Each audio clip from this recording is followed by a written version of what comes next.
You're watching Sipping Off the Cuff on Tequila Aficionado Media, part of tequilaaficionado.com. I'm Alex Perez in Southern California with my buddy Miguelito. I'm Mike Morales, unpurpled, here also in Southern California. And Alex and I have been so blessed for having these vintages of Ocho Tequila. Mira. And this one, it comes from the Huerta. What's this one called? Ladera. And this right now, these are the 2021 vintage of this particular field, of this particular estate. And this is an 80 proof, 40 ABV tequila. Look at all those nice bubbles on this one, Alex. Oh my God. Shampoo bubbles. Because you know how I love shampoo bubbles. I do. We flipped over the Blanco. The quality of that Blanco from El Pedregal? El Pedregal. Pedregales. Ecume. Piedras. Ecume. Piedras. Ecume. Yeah, La Piedra. Okay. Yeah, so this one is from Ladera. So this is Ladera. Now, one of these I read briefly, because all the information you need, folks, is right on the back, very much like what you're doing with mezcal at this point. Yeah. Altitude, where it's located. I think one of these is I want to say that Blanco came from the highest altitude field that Carlos has, because the master distiller Carlos Camarena. Oh, they put it in there too. 2,050 meters. Yeah. Elevation of Los Altos. It tells you how high above sea level this really is. And you know, the higher Arandas, what am I saying? Well, yeah, but you know, the higher the altitude, the more stressed the plant gets, you know, and it's a different microclimate. So here we go. I'm going to pour mine in my Stasso Jarrito that I use for mezcal, because it's got a wider nose. And you know what we don't have, Alex, and I don't have that information in front of me, and we didn't get any POS. We don't know how long they're being aged in what barrels. I don't believe it's on the label. This one's sent to altitude too. Total of 86 acres. Altitude of 2,100 to 2,150 meters above sea level. As you can tell from the color, though, folks, if you can see it, you can see it now on my camera pretty well. It's a very light, pale straw, and that's pretty generally the same. You know, if you're a big fan of Felipe Camarena and any of the Camarena branches, they're agave growers, so they're not going to rest these in brand new barrels. They're going to rest these in beat up old used barrels. Yeah, and then they've got a purpose behind that. It's all about the juice. It's all about the juice, the plant, the terroir. I mean, look at the legs and tears on this thing, Alex. Sheeting down naturally. It's beautiful. It's a natural cling. It's not too clingy where it's beating up and, you know, looks like maybe it's got a little, I don't know, glycerin. There's nothing in this. It's just all clean. Natural. Au natural. So let me see what kind of nose I'm getting on this. And I was telling Alex, I told this off camera, and I did during the Blanco, the purple edition, that I did meet Tomas Estes, who was the partner of he and Carlos for this brand. And I met him. I didn't spend a lot of time with him, because most people that were writing about his life, you know, spent a good amount of time with him in the UK, because he was the UK ambassador. He was a tequila ambassador for the UK. Yeah. He had his own place called Pacifico, which a lot of other brand reps who came out of the UK cut their teeth on. They went there because that was a tequila hub. Yeah, it was a tequila hub in the UK where there wasn't one. So he was a lot of firsts for the UK, and sadly, we're coming up on his anniversary of his passing. So Alex and I have been blessed because this is the first time in 23 years that we've ever tried, we've had a sipping off the cuff with a vintage of Ocho. Official Ocho, right? Yeah. Nice. So, I just got a hint of anise down here on my left side. Wow. In an aged barrel. I don't get that very often. I usually get it in Blancos. So the note says it's grilled pineapple, black pepper, green notes like celery and peppermint. I'd get the peppermint even in the Blanco. Green guava. Wet soil, salty caramel. Well, the wet soil, and that would be, remember you were talking about olive oil. So that would be the brininess that you and I sometimes get in a much tequila, but it's a light, saltiness. Salt and brine are literally the same thing, only salt is a little bit lighter. Brine is more like, like an ocean type of saltiness. Or like olives, like you said. You get the peppermint. Yeah, and remember I told you that I thought I got a little rosemary or some kind of herbaceousness in that Blanco? And both of us got the anise, but we got it on the flavor, which was really odd, on the flavor to the rear of the palate. Right. All right, I'm ready for this. Yeah, let's go. Let's dive in. I'm ready.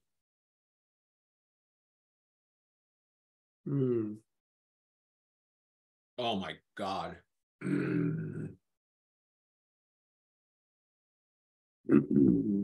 Wow. Sweetness on the sides and the back of the rear of the palate. Amazing. Orange. Black pepper, roasted almonds. There's a little bit more toasted almonds on this one because I would say the barrel. Mineral. You get mineral? I think so. I think there's more minerality in this one than there was in that Blanco. And again, we're when you start comparing this, it's not like it's all coming from the same field. I know that Blanco is going to taste different than this one. And the Blanco from this field will taste different than the Blanco from the other field that we just had. So we're not trying to compare. We're just trying to set a bar for us to go by in our data banks, in our memory database. I love the uniqueness of each one of these. It's no wonder people collect them, right? I mean, Alex, show the ones that you've got up. You have two of them. Are they both Blancos, by the way? Yeah, they're all Blancos. So we got the 2017 Los Aguilas, I'm sorry. And then I've got the Los Patos from 2016. My gosh. So we need to get together and do a vertical. Well, you and I side by side. You and I did.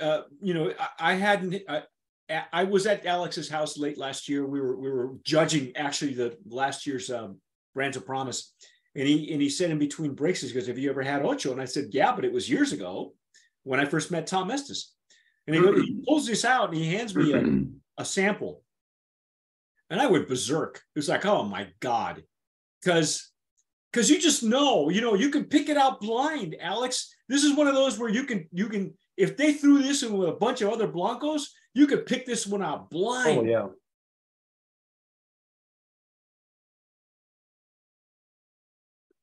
Yeah, it's got a unique stamp.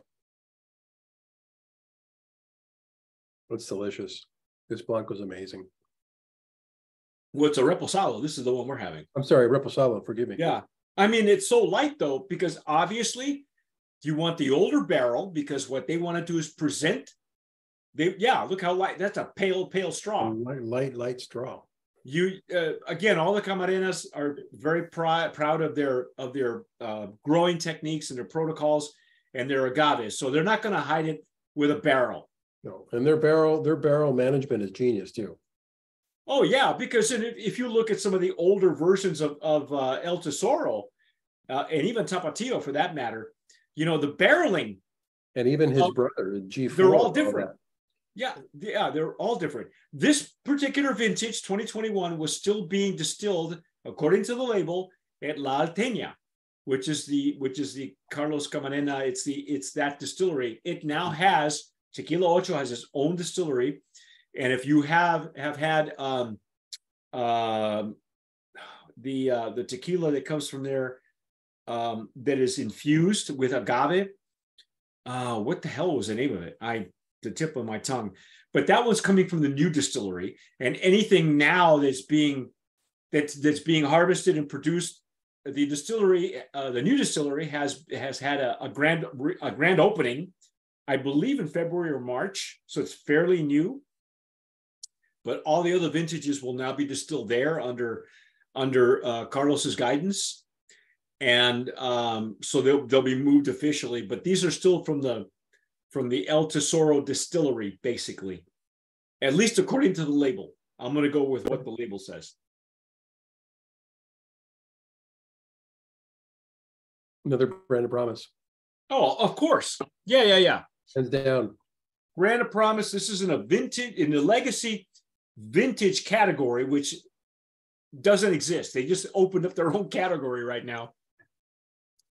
This is lovely. Now, you were telling, what kind of price point were you seeing on something like this? Because you gave people a crazy suggestion about making I gave out a secret. Yeah, because I gave out a secret. Well, what happens is that cat's out of the bag, bro. I tell you, Alex made a killing on those two bottles. Not made a killing, because you don't want to sell these, but he was able to acquire the two Blancos that he has from Ralph's as a closeout. And one of them I did. But what happens is these supermarkets will do a reset of their liquor wall. They usually do it like maybe once a year, because you got the buyers that come in, they represent the brands, and they all negotiate. I want the top shelf, I want the bottom shelf. No, they take things out, and those things that are taken out of that set, they can no longer put it on the shelf. They have to sell it at a discount to get rid of it. So that's where sometimes you come in and you see a shopping cart full of booze, right? Yeah. Wine, and it's because they've gone through a reset. So if you get in good with the liquor manager and know when those resets are happening, they'll let you know. And usually we'll keep the cart in the back for you. So you get first dibs of all the stuff. Oh my God. There'll be closeout whiskey, there'll be closeout wine, there'll be closeout tequila, you name it. Well, you have a really good stuff. Alex's new Area 51 of tequila.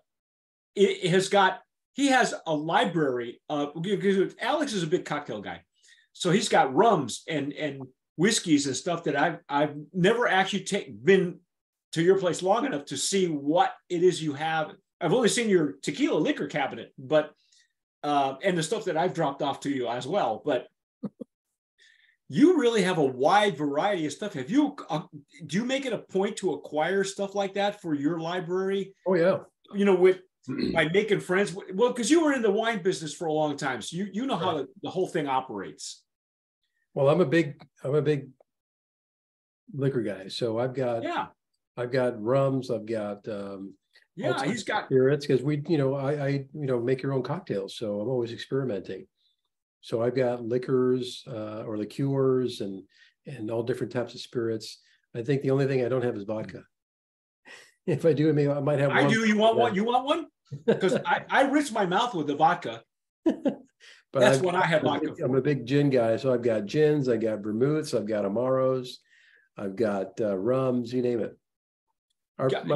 Alex would blow up if you light a match. Alex is, I know, huh? Alex is a big cocktail guy, in case you didn't know. So anytime I was telling somebody else I was doing a tasting with the other day, I said, Alex is your barometer, your acid test is if the tequila, it's an acid test for not only the tequila, but also for the bar.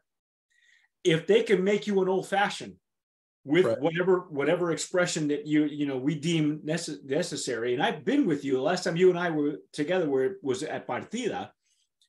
And the the bartender was just messing things up. But your acid test is the old fashioned. If that tastes good, if the booze tastes good in an old fashioned, that is the one you want to have neat. You want to be able to sip it neat, because it's like your barometer. I've noticed that about you, because you'll order it a lot. I've been with you a couple of times just out drinking. And the first time I had an old fashioned, for the very first time, we were at a function for Casa Noble, I think, or they were a big sponsor. And you asked for a Casa Noble old fashioned. It was stunning. Of course, the bartender, she was amazing too. Zara Bates, as I recall. And ever since then, to me, I think that's where that's my go-to. That's your go-to. That's my go-to. If you can make a good old fashioned, you usually are a good bar. Okay. That's a barometer. And I know that these are sippers. Right. If someone were to tell you, I want a cocktail of one of these, after you slap him upside the head, what will you do? What would you do with him? I mean, could you? You could, couldn't you? Yeah. I mean, if it's for yourself, but not for a party. But if it's for yourself, I mean, you want the best quality ingredients. So I wouldn't bat an eye on even like a Oaxacan old fashioned. Oh, yeah. Take this reposado, because you'll be doing an ounce and a half of this reposado with half ounce of some good mezcal, some agave syrup, and a little bit. Here's what I'm going to tell you, Alex. Aztec chocolate bitters. Oh, okay. It just so happens to be on his bar. That's right? Over the top, right there. Well, the one I mentioned the name of the tequila that comes out of that new distillery, the Ocho distillery, is Curado, which was the final idea of Tomás Estes before he passed away. And I've done, we did tastings of those with Bryce. He and I did those. And Curado, if you don't know what that is a Blanco tequila that they pretty much teabag roasted agave for only a little while in the tanks before they bottle it. And they got to keep watching it. They have one that is infused with blue agave. So it's Blanco tequila, Blanco blue agave with Blanco teabagged, roasted agave in the tanks, in Muslim bags, right? The other one is Espadín, and the other one is Cupriata. And to me, those are great. Not only are they delicious, but they are great teaching tools for people who have never been to a distillery and go, well, what does blue agave smell like and taste like? You pour some in your hand or spray it. You use an atomizer and spray some, and you get that double dose of agave from, distilled and baked that has been teabagged in it. It's almost as good as getting the fresh agave from the baked agave from the oven. Yeah. And it's like, that is, so when you were talking about the Oaxacan old fashioned, you could probably do it with a curado where you're using the agave, the one with espadín in it. Nice. That would have been fabulous. I'm gonna have to get you a bottle. Get my hands on that. Yeah. I'm gonna have to get you a bottle, bro. What else can we say about this? Has it opened up for you more? Can you detect anything else? Because I'm getting very light barrel notes, but mostly the plant. And one of these. I gotta pour myself a little bit more. And it's rare because most of the time I'm able to pull out stuff, but this one is so deep that every time we pour it and it opens up, it's very capricious. I will tell you, spend time with it because it's. Like you said, it doesn't say anything about the barrel, the time in the barrel. I'm sure we could find what type of barrel. Right.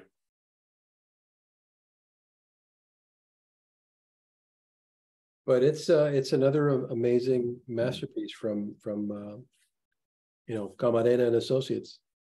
I'm getting sweet whiskey notes, so I would imagine it's a whiskey barrel. I'm not even going to care from who. Doesn't matter. I know some of you collectors probably know more about, who really zero in on Ocho and their expressions and their different vintages would know more about it than we do.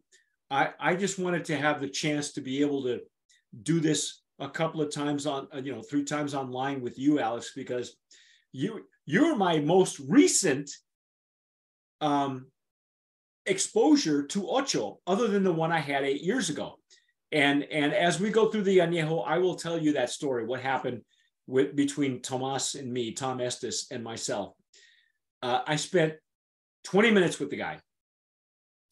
And it's one of those events in your life that really just it leaves an imprint on you that, you and I have been knowing each other for coming on 24 years. And I've been away out of the state and back and forth and like together and things like that. But we spent 10 minutes together, and it was almost like I'd known him 23 years. Everything that I heard from everybody else, everything that I had heard from the juice itself, and the sample that I had the first time. I was there for Tapatio. That was when they rolled out Tapatio in LA, and they happened to be there. And of course, the bar was Las Perlas in downtown LA. So they had everything. You name it, nice. They carried it all. And they were serving samples of Ocho. And the one I had was very mushroomy, and it was very, very vegetal, as I recall. And I went bananas. Of course, I went nuts because I don't remember what the vintage was. I didn't know. I didn't care. That's not what I was there for. I was there to experience. It was an experience, yeah. And it was a wonderful experience. And I have photos that we'll be uploading these photos on Instagram because they've never been published before. I have photos of Tom Estes and a short video, which is on our YouTube channel. When Carlos was rolling out Tapatio into the US. So I have that as well. But stellar stuff. That's our take. It's a brand of promise, of course, nominee in the legacy vintage category. Oh my God. Go get it. Don't hesitate twice. Pay whatever you get for it. Whatever it is. Looks like it's $50-$55 range. That's you know what? There's lesser quality tequilas that are charging that much for their Blanco. Yeah, this is amazing. No. This is pedigree right here. Pedigree. Yeah, pedigree. Go get it. Anyway, folks, that's our take on this particular Ocho La Ladera. This is the Reposado. Stick with us. We got one more to do. And thank God my camera didn't turn purple on this one. Thank you, Alex, for helping me out. Folks, you've been listening to Sipping Off the Cuff on Tequila Aficionado Media. All of our channels and networks. Please subscribe. If you're watching us on YouTube, hit the notification bell. Give us a like. Subscribe, unless you have commitment phobia. Leave us a comment. Tell us what you're doing with it, how much you're paying for it, where you're getting it, what your favorite field is, the estate that it's coming from, what year the vintage is, and Alex, take us home. Yeah, let us know how you feel about it, what your tasting notes are, or where you found your treasure trove. But as always, thanks for watching and sip wisely.